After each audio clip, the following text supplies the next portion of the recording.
Este podcast tem o apoio da Crimolar. Bem-vindos ao Agricultar, o podcast de conversas sobre agricultura. Eu sou Isabel Martins, da Vida Rural, e tenho comigo hoje o professor Mário de Carvalho. Olá Isabel. Viva! É um gosto estar aqui. E já repetente aqui no nosso podcast, Cristina Xavier, da Crimolar. Olá, Cristina. Olá, Isabel, bom dia. Viva! Então, vamos, já se percebeu, com estes dois ilustres convidados, hoje vamos falar muito de agricultura de conservação e de solo, não é? Que é aqui o tema que vai guiar seguramente aqui a nossa conversa.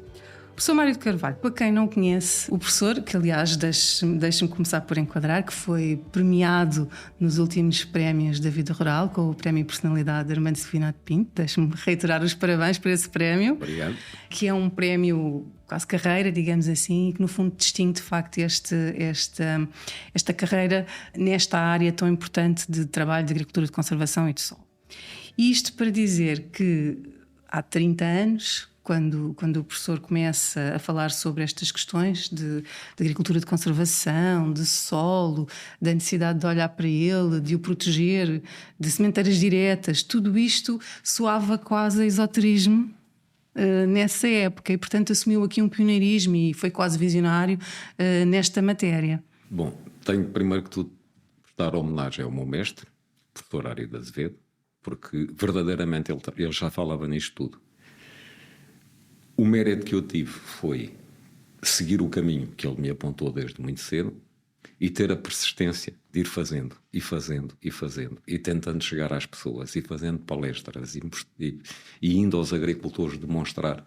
Portanto, se algum mérito tive foi conseguir tirar fora das paredes da academia esta ideia de que é possível fazer diferente e gerir o solo de forma diferente e chegar aos agricultores. Isso sim, foi trabalho de muita persistência e acho que esse mérito eu tenho. Professor, e qual foi a base de tudo isto? Porque estamos a falar numa agricultura que tinha como base uma mobilização de solo muito forte, muito profunda, não é? Estava completamente enraizado nas práticas agronómicas, que era assim que tinha que ser. Qual foi a base para perceber que essa não era a forma mais correta de trabalhar o solo? E como é que se começa a tentar passar esta mensagem para os agricultores, que é o grande desafio? Certo.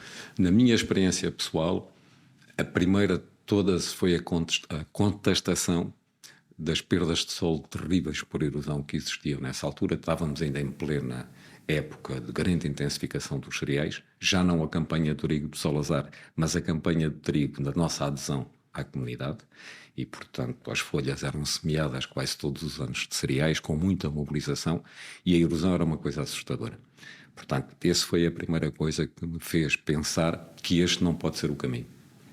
A segunda foi a observação de que nos solos mais frágeis havia uma diferença brutal na qualidade e na quantidade de vegetação que crescia debaixo da copa das árvores, e daquilo que crescia fora da copa das árvores. E a grande diferença estava que debaixo da copa das árvores o solo não era mobilizado, o teor de matéria orgânica era mais alto e, portanto, esta pequena diferença na fertilidade do solo associada às práticas culturais fazia toda a diferença no crescimento das plantas. E, portanto, estes foram os dois factos que me fizeram ter a convicção absoluta que tínhamos que mudar a prática e que era possível fazer melhor. E como é que começa a investigar? Nessa altura conseguiu reunir logo um grupo de pessoas e meios também para poder... Porque é preciso dar consistência a isso, não é? É preciso muita persistência, muita. Está claro que na altura era mais fácil do que agora, porque na altura a pressão sobre a publicação de papers não era tão grande como é agora. Se eu começasse a minha carreira agora, era impossível fazê-lo desenvolvendo o trabalho que fiz. Não era possível estar 10 anos a fazer um trabalho experimental que no final me permitia a publicação de um paper. Hoje em dia... Está a falar de trabalho de campo, não é? Estou a falar de trabalho de investigação. Portanto, hoje em dia o investigador que não publique 2 ou 3 papers por ano está completamente arrumado. Está arrumado no acesso ao financiamento, está arrumado na progressão da carreira. E, portanto, o investigador responde a estas regras que estão em cima da mesa, refugiando-se no laboratório, isolando os problemas de forma a que seja possível rapidamente ter artigos publicáveis independentemente do artigo resolver ou não resolver algum problema. Portanto, na altura havia grande escassez de meio, foi preciso muita persistência. Mas hoje em dia julgo que ainda é mais difícil, porque as regras que estão em cima da mesa empurram o investigador no sentido contrário àquilo que ele tem que desenvolver, se quiser, no final da sua carreira, dizer: eu desenvolvi conhecimento que me permitiu resolver este problema. Muito bem. Vamos então regressar à questão do solo. Já falou que aquilo que percebeu foi que tinha ali de facto solos com graus de erosão muito elevados, que estavam a ter uma utilização muito intensiva, a tal intensificação dos cereais que falou. O que é que era possível fazer de diferente a nível de tecnologia, de técnica agronómica, para continuar? Porque o professor defende muito isto, não é a cultura que define a qualidade do solo, mas é a tecnologia que colocamos em cima, não é? Portanto, a forma como trabalhamos. Portanto, é um bocadinho indiferente, estamos a falar em cereais, estamos a falar de culturas perenes. O que é que percebeu de imediato que era preciso fazer? O professor é um grande defensor da não mobilização, não é?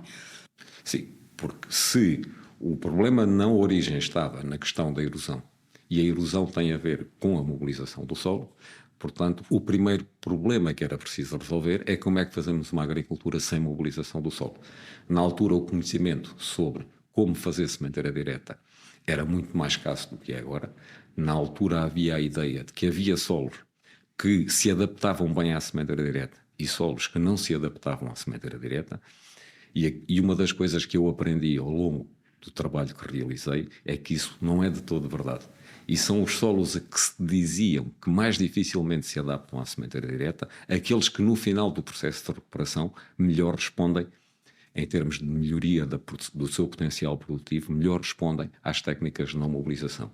O que nós temos, e foi isso que eu aprendi, é estratégias diferentes para transformar uma agricultura com mobilização numa agricultura sem mobilização em diferentes tipos de solo.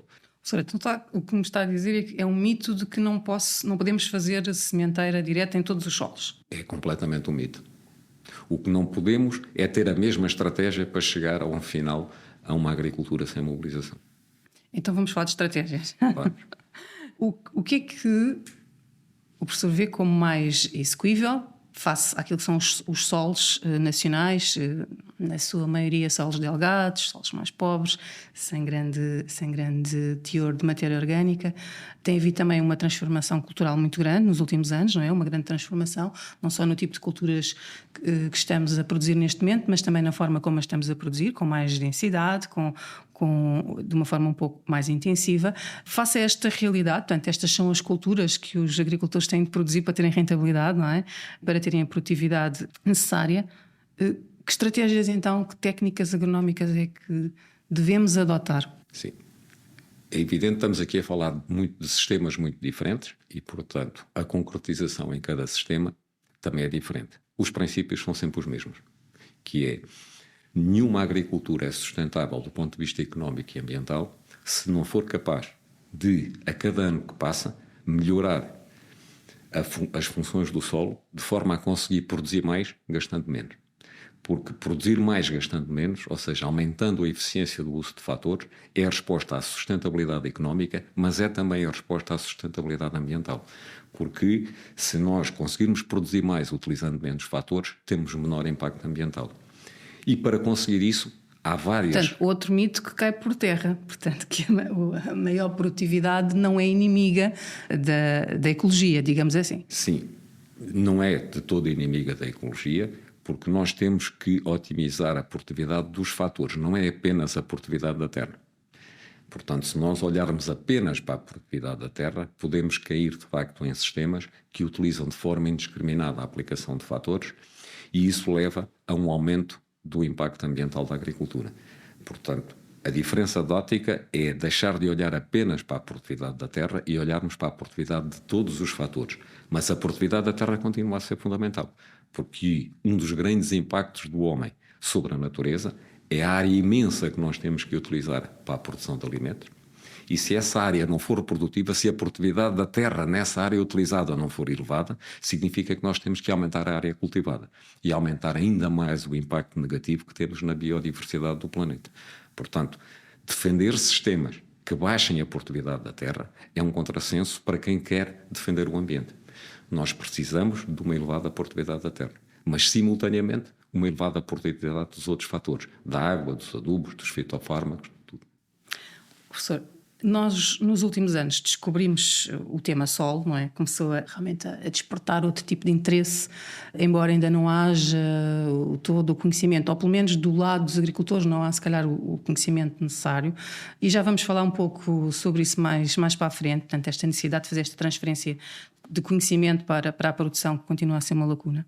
Mas o que lhe pergunto é, o professor fala muito nesta necessidade realmente da não mobilização e que é completamente crítico relativamente às questões do solo. Mas todas estas práticas que temos estado a desenvolver nos últimos anos, hoje em dia o coberto vegetal está presente em quase todas as culturas, não é? Passou a ser algo completamente incorporado e normal. Apesar de continuar a haver, mesmo em culturas onde se faz este coberto vegetal e outras práticas mais regeneradoras, digamos assim, mais de conservação, continua a haver mobilizações e muitas vezes mobilizações fortes. No caso até, sei lá, do amendoal, do olival, portanto são culturas que estão a ser instaladas de uma forma diferente, mais moderna, essa mobilização continua a existir. Professor, como é que conciliamos aqui esta necessidade de ter estas culturas de alta densidade que têm estas técnicas que implicam esta mobilização, conseguimos compensar isso depois com os tais cobertos vegetais e outras práticas regenerativas, ou isto é um erro de todo? Deixe-me só dar um passinho atrás. A não mobilização é uma condição necessária, mas não é suficiente para a gestão do solo. Falou aí das culturas de cobertura, porque há duas outras questões que são fundamentais. Uma é o ciclo do carbono. Portanto, eu tenho que ter um grande retorno de biomassa produzida no ecossistema de volta ao solo para tornar positivo o ciclo de carbono e aumentar o teor de matéria orgânica do solo. E tenho que ter uma grande biodiversidade de plantas. E por isso é que as culturas de cobertura são tão importantes. São importantes porque me dão biomassa para o solo, mas também porque normalmente têm uma composição muito diversa e me introduzem biodiversidade dentro do sistema. E estes são os três pilares para um bom funcionamento do solo. No caso das culturas permanentes, que estão agora em grande desenvolvimento no regadio público, nomeadamente no Alqueva, mas não só, há erros que se estão a cometer que são criminosos. Nomeadamente, a prática generalizada da plantação em camalhão. O camalhão só se justifica quando existem problemas de drenagem que não podem ser ultrapassados de outra forma. No entanto, o camalhão tornou-se a prática habitual. Toda a gente faz camalhões sem nenhum diagnóstico da situação, em terrenos declivosos, e o camalhão é sempre feito segundo a linha de maior declive para permitir depois a mecanização. Portanto, criamos logo um problema grave de erosão do solo, porque ao produzir o camalhão, nós temos um escoamento preferencial da água da chuva na interlinha da cultura e, portanto, concentramos o escoamento, aumentamos o risco de erosão. Mas, quando estamos a construir o camalhão, por vezes o camalhão é construído com uma altura muito grande e para a construção desse camalhão é preciso ir buscar a terra do horizonte B e invertemos os horizontes do solo. E isso é o maior erro que o homem pode fazer. Isso significa que esse solo, quando deixar de produzir aquela cultura permanente, a sua recuperação vai demorar séculos. Não vai ser o homem que vai ser capaz de o recuperar. Vai ter de ser a natureza novamente. Portanto, há coisas que se estão a cometer na plantação dessas culturas que seriam perfeitamente evitáveis, que são erros técnicos crassos, mas que, como não há legislação protetora do solo, toda a gente faz o que quer. Mas porquê que toda a gente faz camalhão? Qual é a alternativa viável a essa prática? É porque as coisas fazem-se sem as pessoas pensarem porque é que se fazem. Era a mesma coisa que a mobilização do solo. Fazia-se porque se fazia. E quando eu comecei a perguntar porque é que se fazem, obtive respostas do arco da velha. Houve pessoas que me disseram porque eu tenho de expor à argila a ação direta dos raios solares e porque isso altera a estrutura da argila, como se estivéssemos a falar de um reator nuclear. Outro disse-me porque eu preciso de fazer a lavoura para matar os micróbios maus para permitir o crescimento dos micróbios bons. E, portanto, vai-se construindo toda uma fantasia à volta de uma prática que era ancestral, que tinha razões de ser no passado, que era o controle das infestantes, mas que, entretanto, se criou toda uma teoria delirante à volta da prática e que depois é muito difícil de ultrapassar. O camalhão só faz sentido na cultura permanente quando eu tenho problemas de drenagem E, portanto, para evitar que na zona da rizosfera mais próxima da planta a raiz encharque, eu crio uma sobreelevação do terreno e essa zona drena naturalmente para a entrelinha. Mas isso são zonas baixas, são zonas planas ou côncavas, onde o problema da erosão não se coloca. Quando eu transporto esta tecnologia para a zona da encosta, onde o problema não é a drenagem, o problema é a erosão, então a prática está completamente errada. E como as pessoas se convencem que aquilo é bom, o camalhão é bom, e portanto quanto mais alto o camalhão melhor, tal e qual como era na mobilização do solo. A mobilização Quanto é mais boa, profunda. porque quanto mais profunda melhor. E portanto querem-se construir camalhões de grande altura, e como o horizonte A não fornece solo suficiente para essa sobreelevação, começa-se a ir buscar solo do horizonte B, que fica à mostra na zona do camalhão. Como com frequência esse horizonte B tem uma estabilidade estrutural muito baixa, nós vemos que os gotejadores começam a regar e a água escorre todo ao longo do camalhão e vai parar à entrelinha da cultura e escorre. Portanto, também assim vamos a prejudicar a eficiência com que utilizamos a água da rega. Há erros crassos que estão a ser cometidos porque não há um diagnóstico, não há um projeto de engenharia que defina aonde fazer o camalhão e aonde instalar as culturas permanentes com o terreno à rasa, como se fazia antigamente. Essa questão começa a ser realmente pertinente, em especial nestas culturas que falámos, nestas novas culturas como o olival e o amendoal. Alguém recentemente num congresso dizia que culturas como, por exemplo, o amendoal, muito bem adaptadas à nossa realidade agrícola, estariam melhor preparadas para as alterações climáticas, por isso mesmo, pelo facto de estarem muito adaptadas à região. E alguém colocava a questão, mas alguém acha que uma cultura em camalhão pode estar preparada para as alterações climáticas? Portanto, começa de facto começa a ser tema, não é? Começa, mas muito, quer dizer, poderá eventualmente ser tema em alguns fóruns de discussão, mas aquilo que está acontecendo no terreno não é tema de todo. Portanto, não há nenhuma, ou são muito poucos os casos que eu conheço de olivais instalados sem serem camalhão, e amendoais e principalmente nogarais, então, estão todos em camalhão. Todos. E camalhões de uma altura assustadora. Aqui fazer alguma reflexão sobre estas práticas, não é? Cristina, tal como o professor Mário de Carvalho, quando começa a trabalhar nesta área também há 20 e muitos anos, esta questão... Pronto, ficamos por aqui, não nos vamos alargar. Esta questão dos micro-organismos também era um bocadinho como o professor Mário sobre agricultura de conservação e solo, era quase esoterismo também, não é? Portanto, não se sabia muito e quando tentávamos falar com agricultores sobre isto, a compreensão era quase nula, não é? Praticamente, e até com técnicos, por isso. O processo tem sido longo, de facto já lá vão mais de 20 anos, 25 ou mais, e acho que esta área dos micro-organismos enquadra perfeitamente na questão dos solos, na sustentabilidade dos mesmos, e é uma forma de minimizar alguns impactos que ainda acontecem. Por outro lado, também já noto que, ultimamente, a maior parte das empresas comerciais também têm estado a desenvolver outras soluções dentro desta área dos micro-organismos, não só as micorrizas, como tricodermas, como bactérias, que de facto são uma grande ajuda para a conservação dos solos. Por outro lado, este tipo de produtos, e a maioria dos agricultores, como tem vindo a deixar de poder utilizar alguns fatores de produção, principalmente a nível de agroquímicos, fungicidas principalmente, também têm tido uma vontade maior de conhecer esta área de comercial e tentar perceber como é que as coisas funcionam. De facto, ainda já percorremos um caminho grande. Noto que já há muitos agricultores que entendem o conceito, estão a utilizar o conceito e até são bastante entusiastas na forma de passar a mensagem. Isso já acontece, mas de facto não é a maioria e estamos um bocadinho longe disso. Por outro lado, temos de facto conseguido observar em campo que os resultados são positivos.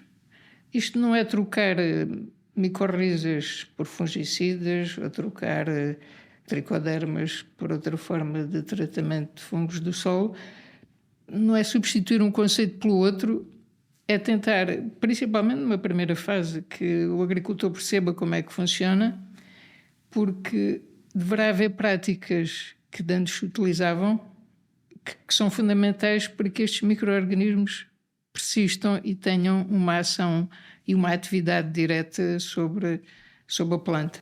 Cristina, o que nós estamos a dizer é que ao inocular estes micro-organismos, sejam eles quais forem, as micorrizas, as tricodermas, estas bactérias, nós estamos a promover mais resiliência à planta, que pode ajudar a estar melhor preparada, por exemplo, depois para pragas, para poder sobreviver a pragas ou resistir a doenças. É isso que estamos a falar. É exatamente isso.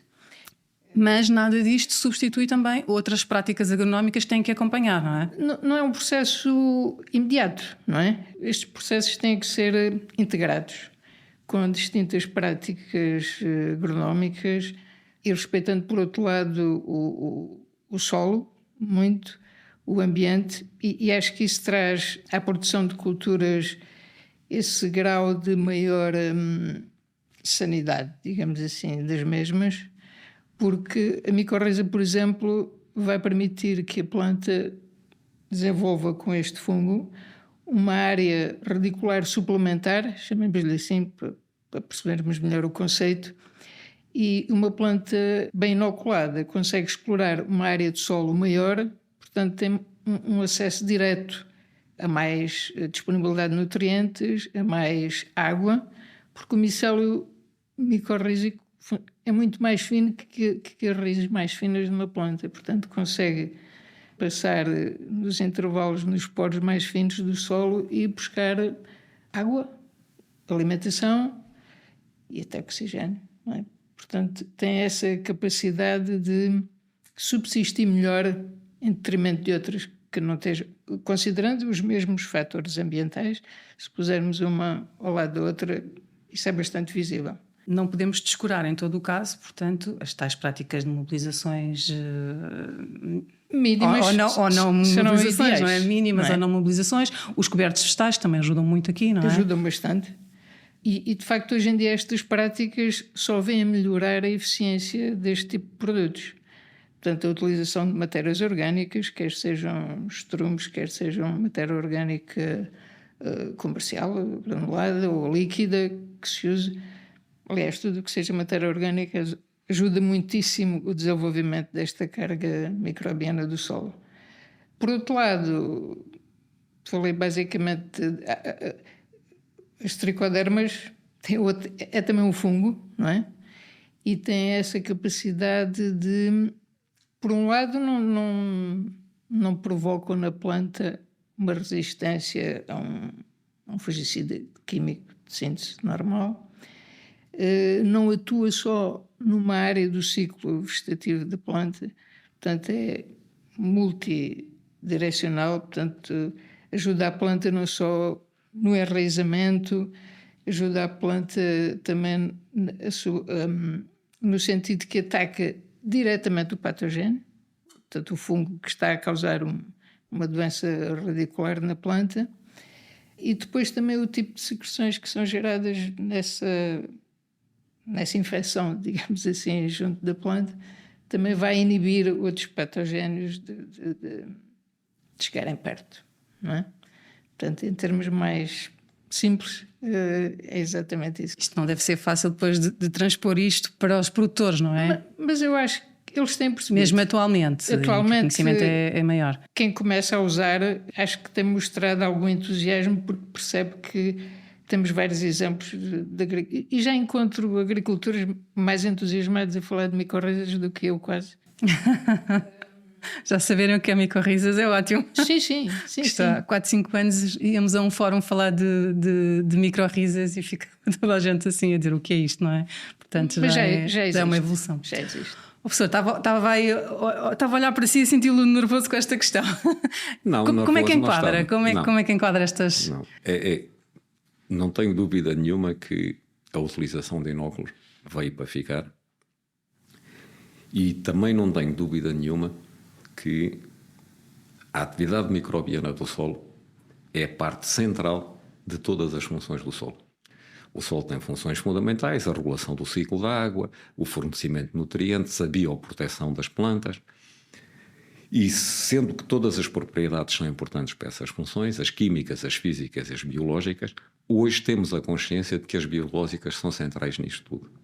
E, portanto, precisamos de uma comunidade biológica no solo, macro e micro, abundante e diversa. Mas querer resolver o problema da atividade biológica do solo através da inoculação é o mesmo mito de que pensámos aqui há 40 ou 50 anos atrás que resolvíamos o problema da fertilidade do solo pela aplicação de adubos. E não resolvemos. Os adubos são alimentação das plantas, não é alimento do solo. Portanto, nós precisamos desenvolver conhecimento sobre como aumentar a quantidade e a diversidade da biologia do solo, e esse conhecimento geral temos, que é, mais uma vez, a não mobilização do solo. E porquê? Porque aqui estes fungos que tiveram a ser falados, nomeadamente as micorrizas, desenvolvem micélios no solo que sobrevivem o ano todo, e o micélio infecta novas plantas, desenvolve uma espécie de rede de comunicação entre todas as plantas da mesma comunidade, e elas passam a comunicar entre si. Se uma planta é atacada, a outra fica a saber e imediatamente eleva os seus níveis de substâncias que a protegem contra esse ataque.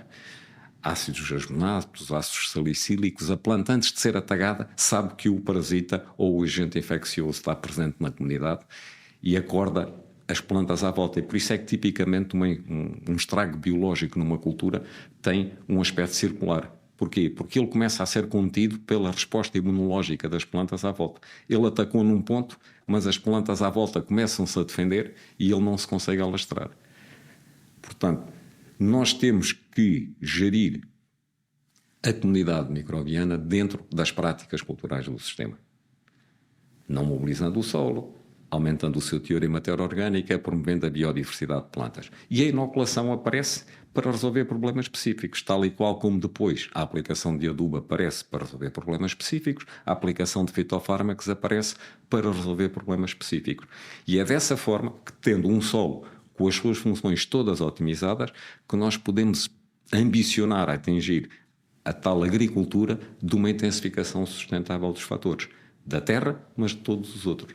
Mas para isso temos, em primeiro lugar, de trabalhar a questão do solo e da biodiversidade. Portanto, o tal trabalho paralelo que falávamos, não é, Cristina? Sim. Essa integração das diferentes áreas, tanto biológica como química e física, faz parte. Acho que é impossível continuar, por exemplo, a usar micorrizas e usar fungicidas ou mobilizações, enfim. Portanto, há de facto uma série de práticas culturais que têm que ser integradas.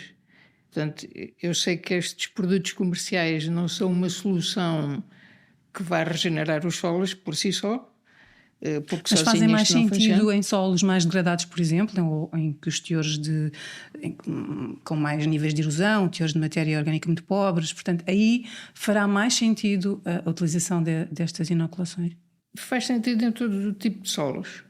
Claro, onde vai haver uma resposta melhor é em solos mais degradados, sem dúvida. Porque aí a limitação das plantas é muito maior. Portanto, estamos a dar uma ajuda à planta através da aplicação de uma micorriza, comparando com outra que não tem, ou eventualmente teve há muitos milhares de anos atrás. Claro que vai haver diferenças. E essas diferenças são nítidas. O facto de ter uma maior capacidade de enraizamento, um maior acesso aos nutrientes, uma maior proteção a nível sanitário,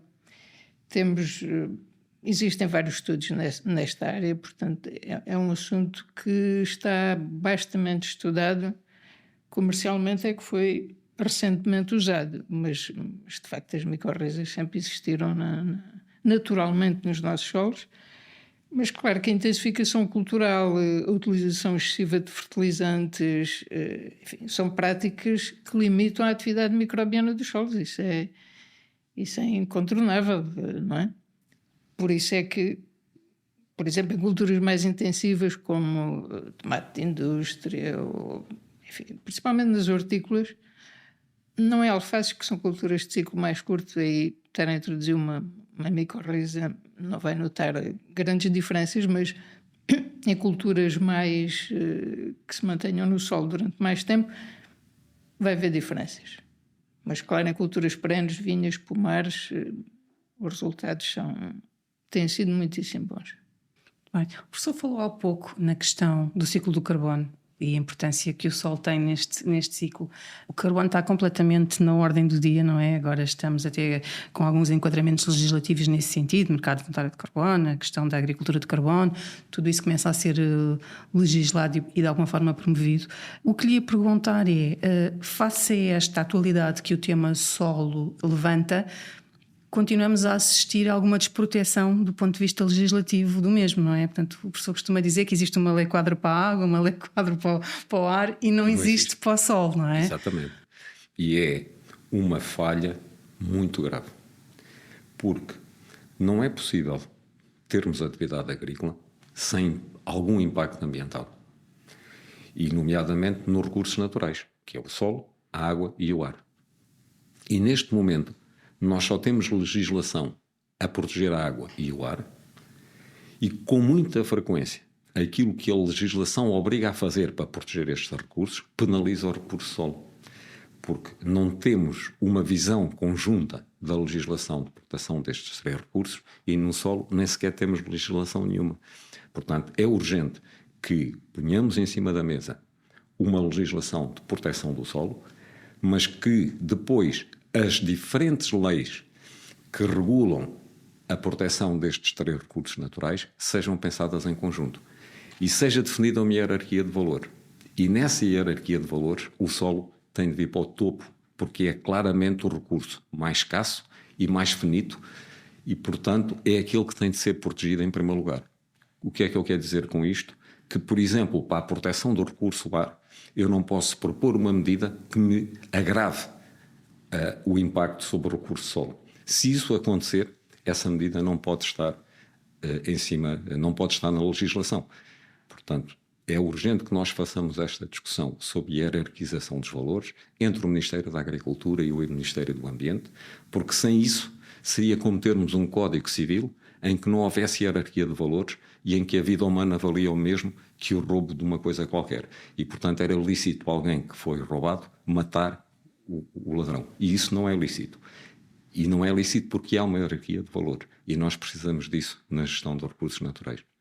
Cristina, sente também esta dificuldade, quem está no campo como técnica, a aconselhar agricultores de que muitas vezes a legislação ou é incongruente ou de alguma forma... Ou inexistente mesmo. Ou inexistente, exatamente. Ou não existe, ou quando existe, às vezes não faz sentido, não é? Determinadas práticas que acabam por ser mais danosas do que o seu propósito, não é? Sente que, de facto, há aqui uma necessidade urgente de regular, de alguma forma, esta questão? Quando se começou a trabalhar com este tipo de produto, na nossa legislação até para as micorrizas nem havia enquadramento. Quando pretendemos registar o produto, nessa altura, não havia enquadramento legislativo que abrigasse este tipo de organismo. Que até é bastante recente. Inclusive, os bioestimulantes é uma coisa... A legislação europeia saiu há 2 anos, se não me engano, porque também não havia. Produtos deste tipo eram, de facto, muitas vezes chamados de bioestimulantes. Não mal, porque têm, de facto, uma ação bioestimulante na planta, não é isso que me refiro, mas quando não havia enquadramento legislativo, era tudo bioestimulante. E, de facto, como eu referi, volto a frisar, porque também é um facto e é um dado importante na ação destes micro-organismos, é esse efeito bioestimulante que tem na planta. No caso das tricodermas, não em todas, porque também há vários tipos. A nossa com que trabalhamos, de facto, também tem uma ação direta sobre o estímulo na planta, não só radicular, como também vegetativo. Mas, de alguma forma, a maioria dos produtores, eles tinham, principalmente quem trabalha em agricultura biológica, é que precisa de mais desse tipo de autorização para usar determinado tipo de produtos. E isso de facto era difícil muitas vezes de apresentar, pelo menos para as casas comerciais. As autoridades que faziam a fiscalização aceitavam com algumas reticências, porque a maioria dos produtos não tinha essa conformidade. Hoje em dia isso também já está ultrapassado, portanto, de facto, nessa área já há um enquadramento perfeitamente claro. As normas que existem, até a nível de qualificação dos produtos, no que diz respeito aos nomes dos organismos que integram o produto, à quantidade em questão que existem no produto, isso tem que estar expresso e, portanto, para um agricultor pode não perceber, mas pelo menos, se quiser mandar analisar o produto, é muito fácil depois de comparar e verificar que essa conformidade. Mas pronto, só para completar aqui este tema do solo que você estava a referir, este tipo de produtos, de facto, são mais direcionados ao solo até do que à planta. Hoje em dia pensa-se mais em aplicar estes produtos ao solo, que de facto irão ter uma ação indireta sobre a planta. Mas é disso que estamos a falar, não é? E acho que de alguma forma esta questão do solo, hoje em dia, até mesmo para o próprio agricultor, já percebe melhor este tipo de ligação. Quando falamos nestes organismos, já entende que é para melhorar o solo e é para melhorar de forma indireta não só a parte sanitária das culturas, como o seu rendimento. E isso traduz-se em rendimento. A maioria dos solos, hoje em dia, e de facto essa sensibilidade já existe por parte do agricultor, que interessa e é absolutamente indispensável melhorá-los. Eu noto que a procura por produtos orgânicos, não estou a falar de biológicos, orgânicos, adubos orgânicos com elevados teores de matéria orgânica, têm tido cada vez mais procura. E estou a falar de culturas intensivas, não estou só a falar de área de produção biológica.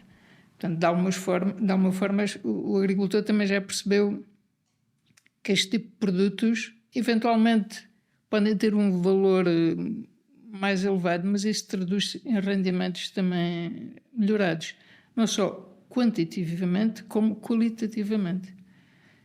E a micorriza influi muito no aspecto qualitativo, não só o sabor como os odores. Por exemplo, em produtos frescos, tomate, por exemplo, isso é perfeitamente quantificável. Muito bem. Uma última questão, porque o nosso tempo galopou. Esta parte que estávamos aqui a falar de termos os agricultores mais sensibilizados para este tema, o que é que, na vossa opinião, faz falta para haver aqui uma maior transferência de conhecimento, sendo que, no que diz respeito ao solo, é muito ainda um tema em desenvolvimento, não é? Portanto, mesmo na própria área de investigação e desenvolvimento ainda estamos a aprender muito, não é? Todos os dias, e aprendemos também na prática com aquilo que vamos trabalhando junto dos agricultores. Mas o que é necessário fazer para haver uma maior transferência de conhecimento entre a academia, a investigação e os agricultores, professor? Eu acho que há falta, quer na fase da produção de conhecimento, quer depois na fase da transmissão. A produção de conhecimento, na perspectiva que eu defendo, que nós precisamos de perceber a agroecologia do sistema e melhorar todo o funcionamento do ecossistema, entender que a agricultura é um ecossistema. Isto significa que temos que fazer investigação multidisciplinar, de longa duração, ou pelo menos de média duração, que não é compatível com os mecanismos atuais de financiamento, nem com os mecanismos atuais de avaliação dos docentes. Portanto, nós não estamos a produzir o conhecimento que precisávamos de produzir para tornar os nossos modelos de agricultura mais resilientes, com maior capacidade de sustentação económica e ambiental. Depois, naturalmente, estamos a produzir algum conhecimento. A componente da transferência é completamente inexistente. O Estado demitiu-se completamente desse papel e o papel atualmente é feito pelas empresas. E, naturalmente, o papel que as empresas desempenham é um papel útil, importante, mas visa vender o seu produto. Não podemos pedir a uma empresa que ajude o agricultor no desenvolvimento desta abordagem sistémica do seu sistema de produção. Portanto, eu diria que a principal causa do atraso, a principal causa estrutural do atraso da agricultura portuguesa é a questão do acesso ao conhecimento. Esse era prioritário. Mas o que é que podemos fazer para o melhorar?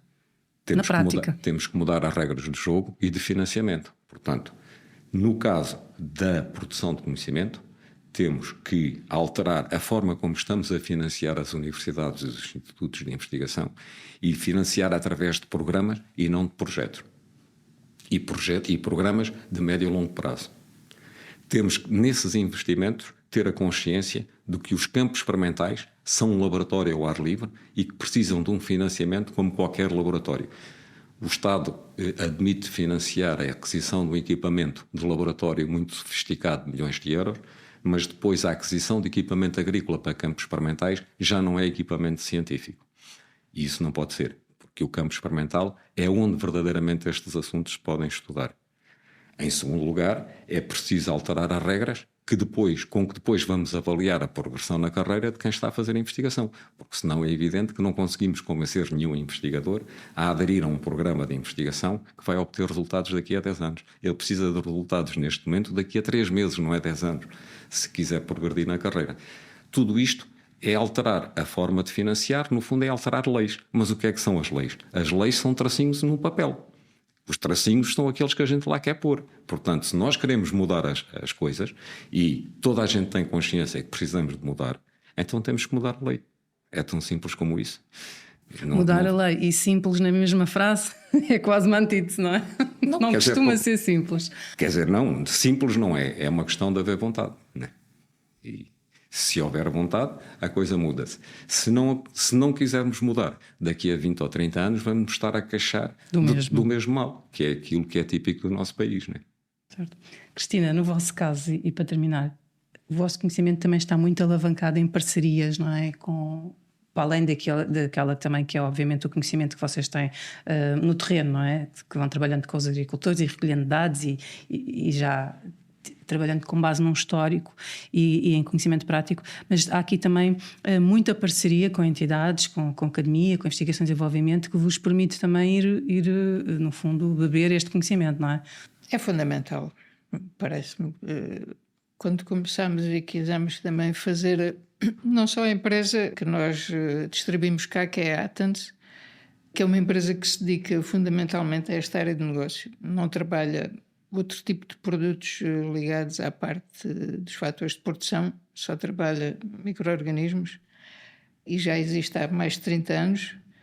Toda esta investigação que eles fazem, que é muito direcionada, é de facto, e as mensagens que nos chegam de informação técnica é feita por eles, a grande maioria. Mas nós também procuramos, cá em Portugal, em diferentes áreas de produção, ter também o nosso conhecimento, porque os solos é diferente, os climas são diferentes, portanto havia que testar cá. E de facto o que o professor acaba de dizer também foi um problema que nós encontramos. Não havia muito sítio, e foi com o professor que eu fui ter, eu recordo, depois a engenheira Isabel Brito é que fez esse trabalho com alguns inóculos que nós tínhamos, micorrízicos, porque também não estavam preparados para fazer esse tipo de apoio. Claro que é um apoio pago, naturalmente, mas as universidades também não estavam preparadas para ter este tipo de serviço, chamemos-lhe assim. E começam a ter, não é? Começam a estar. A ver. Sim. E começa a haver, e isso de facto é uma ajuda muito grande, porque para nós é imprescindível, porque é diferente oferecer um produto a um agricultor para experimentar. Isto depois não se traduz em resultados, em dados, porque não podemos estar em todo o lado na altura que ele faz as aplicações. Portanto, tem que haver sempre um respaldo por quem faz a investigação que possa apresentar dados que possam ser lidos, trabalhados e perceber se estamos aí no bom caminho ou se há que corrigir algum fator. E normalmente há sempre coisas para melhorar. E acho que isso é o que nos faz progredir de alguma forma. E tem sido esse também o nosso foco. importante esta articulação também, não é? É muito importante. Entre, no fundo, quem hoje em dia assume este papel, este protagonismo tão grande na transmissão e na transferência de tecnologia, que é o caso das marcas, não é? Se estiverem articuladas com a academia, tudo isto terá uma cola diferente e uma solidez diferente na passagem para o agricultor. Nós tínhamos aqui conversa para mais de 3 ou 4 podcasts, mas não pode ser. Talvez consigamos fazer depois, para o futuro uma nova conversa. Penso que ficou aqui um bocadinho. O essencial é esta sensibilização deste tema, e esta conversa sempre necessariamente interessante e profunda com o professor Mário Carvalho e com a Cristina Xavier. Quero agradecer aos dois mais uma vez a vossa participação neste podcast. Foi um gosto ouvi-los e poder partilhar com os nossos ouvintes este conhecimento e desejar também que se continue a fazer este bom trabalho e esta sensibilização em prol dos nossos solos, da saúde dos nossos solos e da revitalização dos nossos solos, que bem precisam, não é? Que bem precisam. É verdade. Mais uma vez, muito obrigada aos dois. Muito obrigada. Foi um prazer. O Agricultar fica por aqui. Enquanto não chega ao próximo episódio, já sabe que pode acompanhar a atualidade agrícola em vidarural.pt, na nossa newsletter, nas redes sociais e na app, ou numa banca perto de si. Até ao próximo programa. Este podcast tem o apoio da Crimolar.